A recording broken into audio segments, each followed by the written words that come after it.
Olá, sejam bem-vindos ao Sublimando a Mente. Eu sou o Dr. Elton Alonso Pompeu, médico psiquiatra, e hoje nós vamos falar sobre o luto patológico, né? Aí mais precisamente, né, do que a gente chama de transtorno de luto prolongado ou, né, de transtorno do luto complexo persistente. Então, gente, o luto ele é uma experiência inevitável na vida humana, né? Todos nós ou já perdemos ou nós vamos perder uma pessoa amada nas nossas vidas, né? Existem pessoas que nós amamos e que nasceram antes da gente, né? Os nossos pais, nossos avós, nossos irmãos mais velhos, e que pela ordem natural das coisas elas vão partir antes da gente, e quando elas partirem vão deixar uma sensação de tristeza, às vezes deixam raiva, às vezes deixam complexo de culpa e elas deixam saudade. Mas a vida tem que seguir, a vida precisa seguir. E é quando os sentimentos relacionados ao luto não deixam que a vida siga, é que a gente precisa buscar ajuda para ele. Então, entrando aí nos transtornos propriamente ditos relacionados ao luto, né, a gente tem um luto complexo persistente, que é caracterizado por após a morte, seja de um parceiro, de um genitor, de um filho ou de qualquer outra pessoa próxima ao enlutado, por conta disso vem uma resposta de pesar persistente, pervasiva, caracterizada por saudade do falecido ou preocupação persistente com a pessoa que morreu, acompanhada de intensa dor emocional. Tristeza, culpa, raiva, negação, atribui culpa, dificuldade de aceitar a morte, a sensação de ter perdido uma parte de você mesmo, a incapacidade de expressar qualquer humor positivo, embotamento emocional, a dificuldade aí de se engajar em atividades sociais ou de outra natureza, né? E também a resposta de pesar, ela precisa persistir por um período de tempo anormalmente longo, né?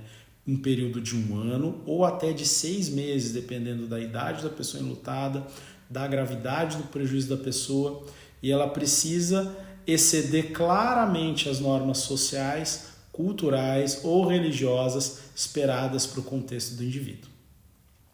As reações de luto, que persistiram por um período até mais longo, só que esse período está dentro do período normativo de luto, ditado pelo contexto religioso ou cultural da pessoa, essas são vistas como respostas normais de luto e não recebem diagnóstico. Ou seja, a reação de luto ela se torna patológica quando ela vai além do contexto da pessoa enlutada e quando ela causa prejuízo significativo no funcionamento pessoal, familiar, social, educacional, ocupacional ou em outras áreas importantes do funcionamento da vida. Nós temos os critérios diagnósticos, né, para o transtorno de luto complexo persistente, e eles são 6 critérios gerais, né? Então, o primeiro, a morte obrigatória, né, de alguém com quem a pessoa tinha um relacionamento próximo. O critério 2 é a presença de um sintoma maior pela maioria dos dias, né, 6 a 12 meses após a morte.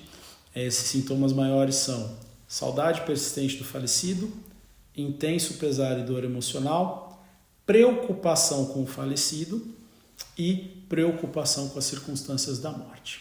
O terceiro critério é a presença de 6 sintomas menores pela maioria dos dias, nos 6 a 12 meses após a morte. Esses sintomas eles podem pertencer a 2 grupos. O primeiro é o de sintomas de sofrimento reativo àquela morte, né, que são dificuldade em aceitar o fato da morte, incredulidade e entorpecimento emocional quanto à perda, dificuldade em lidar com as memórias positivas a respeito do falecido, sentimento de amargura ou de raiva relacionada à perda, as avaliações desadaptativas, né, sobre a pessoa, sobre você mesmo em relação ao falecido ou à morte. Então você começar a se autoacusar ou a se atribuir culpa, né?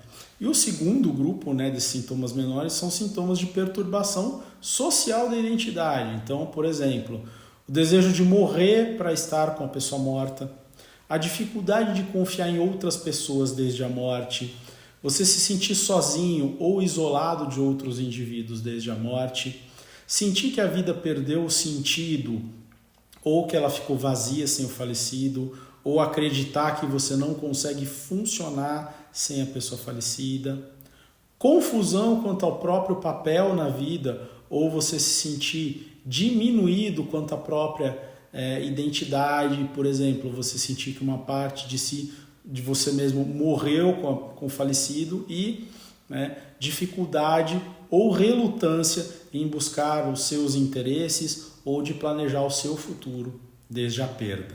Tá? O quarto critério, esse luto ele precisa causar sofrimento ou prejuízo social, ocupacional ou em outras áreas do funcionamento de forma significativa.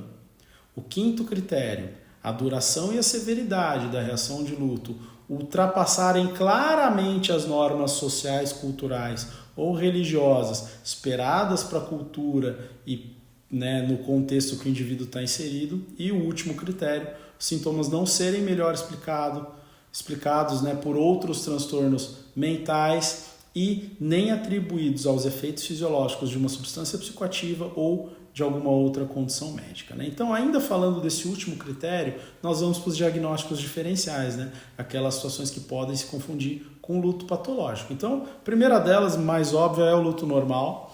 No luto normal, essas reações, apesar de poderem ser as graves, elas persistem por menos de 6 meses após a morte do ente próximo e elas não impedem majoritariamente o funcionamento normal da pessoa. O segundo diagnóstico diferencial é o das depressões, e nas depressões a tristeza, o choro, até os pensamentos negativos, os pensamentos até de autoextermínio, eles não têm o foco fixo na morte do ente próximo, eles ocorrem de forma mais geral.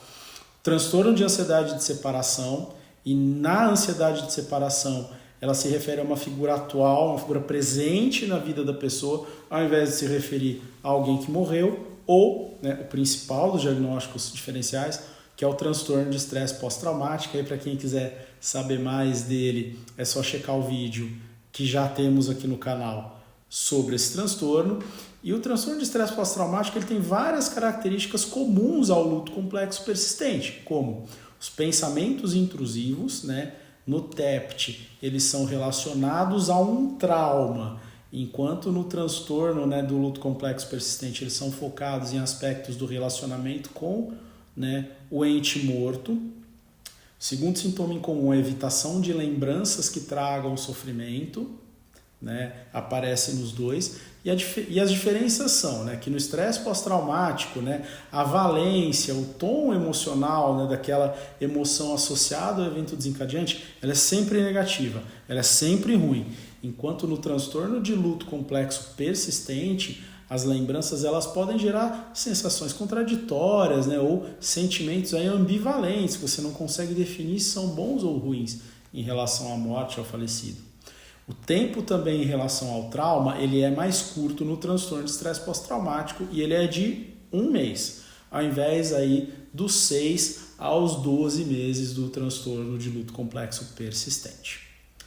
Como que a gente trata, então, o transtorno de luto complexo persistente? Com uma combinação de psicoterapia, e na terapia muitas das técnicas que a gente usa no transtorno de estresse pós-traumático são usadas no luto patológico, até por conta das manifestações em comum, e o uso de medicações pode ser indicado, nesse caso alguns antidepressivos, como por exemplo, escitalopram, sertralina, dizipramina, nortriptilina e bupropiona,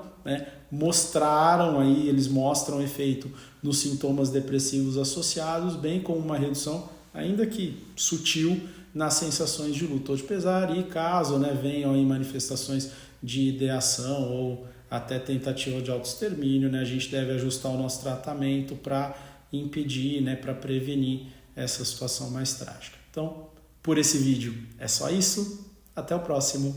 Tchau, tchau.